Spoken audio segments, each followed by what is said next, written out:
राधे कृष्ण दोस्तों। कल चैत मास का शनिवार है और कल का हमें कौन से पेड़ पौधे पे जल अर्पण करना चाहिए, कौन से पेड़ पौधे की पूजा करनी चाहिए, ये मैं आपको बताऊंगी।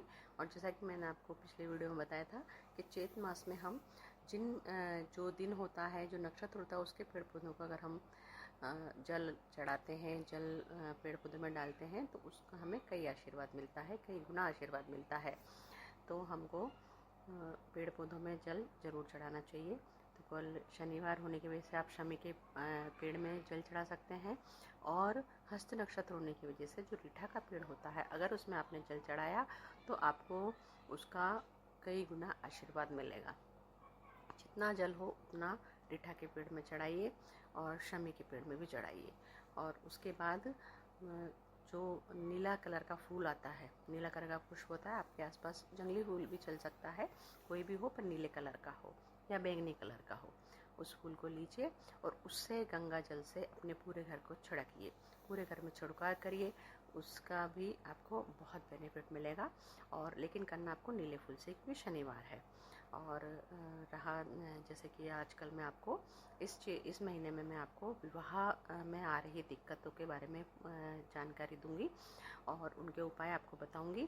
तो वो उपाय करने से आपके घर में मंगल कार्य होगा। जिन बच्चों का विवाह नहीं हो रहा है उनका विवाह अतिशीघ्र होगा। ये कार्य आपको शनिवार से ही चालू करना है, लेकिन 45 दिन तक करना है। 45 दिन के बीच में आपको स्किप नहीं करना है। अगर आप स्किप करते हैं तो आपको दोबारा से ही ये चालू करना है, लेकिन करना आपको शनिवार से ही है। तो आप कल से ये विधि चालू कर सकते हैं। एक लोटा लीजिए, उसमें थोड़ी सी हल्दी डालिए, थोड़ा गंगा जल डालिए और पूरा जल से भरने के बाद किसी भी आसपास जो आपके पास पीपल का पेड़ हो वहाँ पर इसको डालकर आइए 45 दिन तक। और उस लोटे से अपनी विवाह की आप मनोकामना मांगिए और जल चढ़ा कर आइए पीपल के। ध्यान रहे, पीपल में आपको सुबह तो 9 बजे से पहले चढ़ाना है और शाम को सूर्य अस्त होने से पहले चढ़ाना है। दिन में आपको पीपल को जल नहीं चढ़ाना है, दिन में पीपल को स्पर्श नहीं करते हैं, ये हमारे शास्त्रों में निषेध माना गया है। तो आप टाइमिंग का ज़रूर ध्यान रखिए और जो मैंने आपको टाइमिंग बताई है उस हिसाब से आप जल चढ़ाइए और देखिए कि 45 दिन बाद आपके विवाह कैसे होता है और कितने अच्छे तरीके से होता है। विश्वास के साथ ये उपाय करिए, आपको ज़रूर बेनिफिट मिलेगा।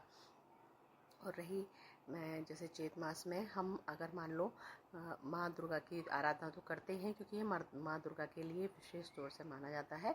और वैसे हनुमान जयंती इस महीने में आती है, तो अगर आप मान लो शनिवार को आपके दक्षिण मुखी हनुमान आपके आसपास है, ध्यान रहे दक्षिण मुखी हनुमान जी होना चाहिए। अगर दक्षिण मुखी हनुमान जी है तो आप वहाँ जाकर और गुड़ और चने का भोग लगा के आइए और चमेली के तेल का दीपक जला कर आइए। अगर आप ऐसा करते हैं तो भी आपके मंगल ग्रह प्रवाह जो अगर आपके मंगल दोष कुंडली में है तो उसका निवारण होगा और आपका मंगल कार्य अतिशीघ्र होगा। अगर हमारे ग्रह में, हमारे जन्म पत्री में मंगल ग्रह, जैसे कोई मांगलिक होता है बच्चा, या मान लो मांगलिक न भी हो तो भी हमारी शादी जो होती है वो मंगल ग्रह बहुत प्रभावित करता है। तो उससे मंगल ग्रह मजबूत होगा और आपके घर में मंगल कार्य होंगे। अगर मान लो कोई आपका विशेष काम भी रुका हुआ है तो भी आपका विशेष काम पूरा होगा। अगर आप शनिवार को लगातार 11 शनिवार तक ये करते हैं तो आपको करना चाहिए छोटे छोटे उपाय। इन छोटे छोटे उपायों से ये होता है दोस्तों कि हम ना तो हमारा ज़्यादा समय खर्च होता है, ना ज़्यादा पैसे खर्च होते और हमारा काम भी पूर्ण होता है। भगवान के आगे अगर हम शीश नवाते हैं तो उसका कोई ना कोई शीश नवाते हैं तो आशीर्वाद तो मिलता ही है। तो आप ये जरूर करिए, क्योंकि ये बहुत छोटे छोटे और कारगर उपाय हैं, आप करके देखिए।